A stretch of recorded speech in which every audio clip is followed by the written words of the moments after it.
انسانوں کے نام افزار ریحان، طاقتوروں کی دوستی اچھی نہ دشمنی۔ ہمارے ممدوح سینئر صحافی جناب سہیل وڑائچ کی یہ کوالٹی ہے کہ وہ صحافت میں نمایاں رہنا جانتے ہیں، کسی نہ کسی حوالے سے سوشل میڈیا پر ڈسکس ہوتے رہتے ہیں۔ آپ کی بات وہ ایسے چھائے ہیں کہ درویش حیرت زدہ رہ گیا۔ ہر پوسٹ سہیل وڑائچ کے نام سے سامنے آ رہی تھی۔ ان کے حمایتیوں کی کمی تھی، نہ ان پر شدید ترین تنقید کرنے والوں کی۔ سب سے درست تنقید DGISPR لیفٹیننٹ جنرل احمد شریف چودھری نے کی، جنہوں نے سہیل وڑائچ کے کالم میں چھپنے والے آرمی چیف کے ساتھ کیے گئے ان کے مبینہ انٹرویو کے مندرجات یا دعووں کی سختی سے تردید کرتے ہوئے یہاں تک کہہ دیا کہ army chief general Asim Munir نے کسی صحافی کو سرے سے کوئی انٹرویو ہی نہیں دیا۔ وہ تقریب عوامی نوعیت کی تھی جس میں سینکڑوں افراد نے تصاویر بنوائیں۔ تقریب کے دوران نہ تو PTI کا ذکر ہوا اور نہ کسی معافی کی بات کی گئی۔ افسوس کی بات ہے کہ سینئر صحافی نے غیر ذمہ داری کا مظاہرہ کیا۔ یہ محض ذاتی تشہیر اور مفاد کے لیے نامناسب حرکت تھی۔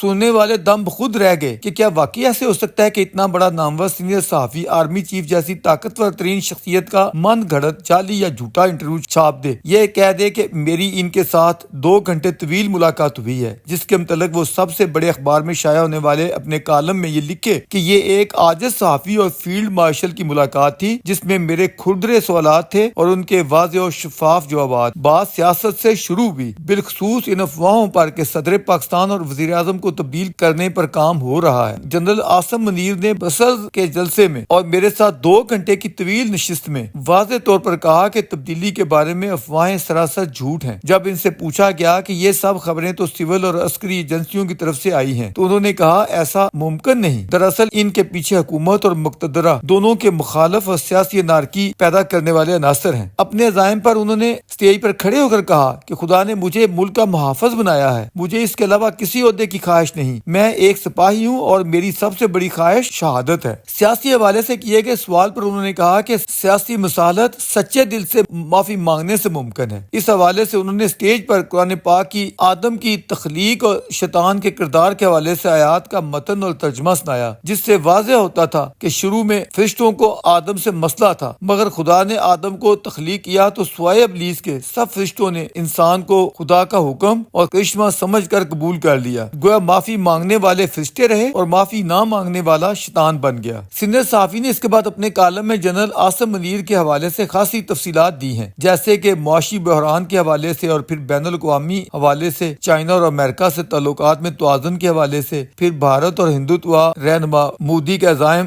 کو بے نقاب کرنے کے حوالے سے تفصیلات ہیں۔ اینڈ ان الفاظ پر ہے کہ فیلڈ مارشل نے اس عاجز کی معروضات کو کمال مہربانی سے سنا۔ سب سے بڑی آواز تو یہی ہے کہ سویلین نظام چلتا رہے، اس کو مصلحت اور مصالحت سے مزید نمائندہ بنایا جائے تاکہ واقعی مستحکم پاکستان کی بنیاد رکھی جا سکے۔ اس کے بعد اگلے روز کے کالم میں اسی پس منظر کے ساتھ مزید بہت کچھ ہے، جس کا عنوان ہے مسافر بنام قیدی 804۔ اس میں ڈیئر قیدی جی کے لیے بہت سی ہدایات ہیں کہ اگلے انتخابات تک چپ کا روزہ رکھ لو، اور یہ کہ جان ہے تو جہان ہے وغیرہ۔ اور پھر اس سے اگلے روز 18 اگست کو پھر عسکریت اور اکثریت کی بحث ہے۔ سینئر صحافی رقم تراز ہیں کہ جنرل عاصم منیر نے برسلز میں کہا کہ ہم بیشتر بحرانوں سے نکل آئے ہیں اور یہ کہ آنے والے دنوں میں مزید بہتری آئے گی۔ اس میں انہوں نے عسکریت اور اکثریت کو باہم ہاتھ ملا کر چلنے کے مشورے دیتے ہوئے اختتام اس شعر پر کیا ہے، اب جس کے جی میں آئے وہی پائے روشنی، ہم نے تو دل جلا کے سرعام رکھ دیا۔ اب اگر ان مندرجات بالا یا کالموں میں جو دیگر تفصیلات ہیں ان کا تنقیدی جائزہ لیا جائے تو واقعی بہت کچھ قابل گرفت ہے۔ درویش کو پہلا کالم پڑھتے ہی حیرت ہوئی تھی کہ جنرل صاحب نے آخر اس نوع کی بات کیسے کہہ دی کہ سیاسی مصالحت سچے دل سے معافی مانگنے سے ممکن ہے۔ اس کا مطلب تو واضح طور پر یہ ہوا کہ نچلی عدالتوں سے لے کر سپریم جوڈیشری تک تھوک کے حساب سے جو مقدمات چل رہے ہیں ان کی حیثیت تو زیرو ہو گئی۔ مقدمات نہیں، وہ سب